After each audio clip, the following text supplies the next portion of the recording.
Hi everyone, thanks for watching. This is part 2 of my 36-mile ride on the awesome Pinellas Trail that started from downtown St. Petersburg, Florida. And I believe on this I ended up at Largo, Florida, and turned around and came back for a total of 36 miles. Very cool sights like what I'm on right now. I never even knew this existed. It travels over a little bay, it looks like, off the Gulf of Mexico, and it was really cool to go over this. And it's just part of the Pinellas Trail. It's this part is uninterrupted by anything, and if you continue watching, which I hope you do, I'll pass some other unusual sights, plus be in residential areas as well. And you might recognize some of the little towns that I go through. Not through the towns themselves, but there's markers on the Pinellas Trail as to what town you're in as you're riding on it. I think on this day it was in the low 90s, and I got 36 miles an hour, and every weekend I was going out to this trail to try to see what kind of range I could get on my S18. And the S18 just surprises me each time I go out on it.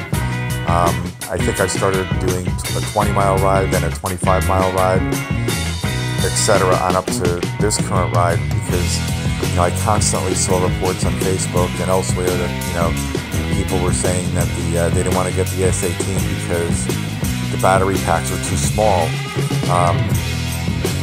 and I think it's around 1100 watt hours, if my memory serves me correctly on it.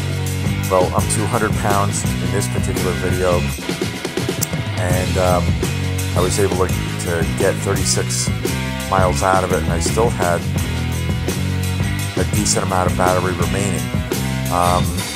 The following weekend, I think it was a week or two afterwards, I had ridden this trail again with Dizdos, and he had his S18. Some of you may have seen my post on Facebook on some of the groups, but I wanted to see just how far I could go on it, and we rode our S18s from downtown St. Petersburg on this trail all the way to Bel Air, Florida, where Hulk Hogan used to live, and then back. And I was able to get 45 miles out of the S18 on that ride on this trail. And again, low 90-degree weather. I was around 200 pounds, and I ended up with 0% on the battery, which I never do. I never want to get the battery down to protect the battery packs and also for safety down to 0%, but I did. And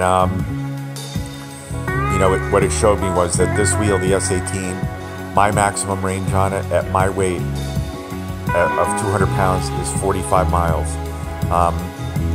As you could probably see, this is a flat trail. For the most part. Oh, and here, by the way, we're going by a Campground of America that had a lot of little cabins and places to pull your camper, and they had a pool, or a couple of pools, and a DJ, and it was on a lake, so I'm sure you could go fishing. It was really cool, and it's right on the Pinellas Trail, which I never knew had even existed. I didn't know there was a KOA in this area, and I've lived here for 20-some odd years. And it was cool seeing it right on the Pinellas Trail. So even though it's a lot of residential, there are some things here that I discovered that I didn't know existed, and really cool. I keep on trying to zoom in on the shock absorber on the S18 whenever I'm going over bumps, so you can see the movement of the shock.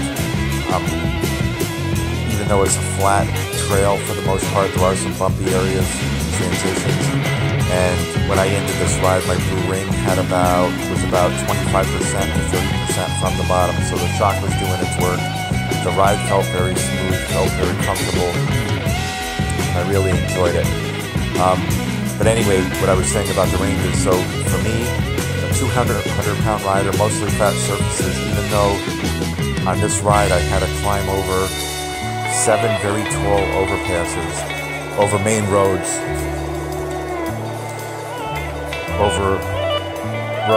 and very tall, and I had to go up and down them out and back. So that's a total of 14 bridges I had to cover and climb on this wheel, and it did great.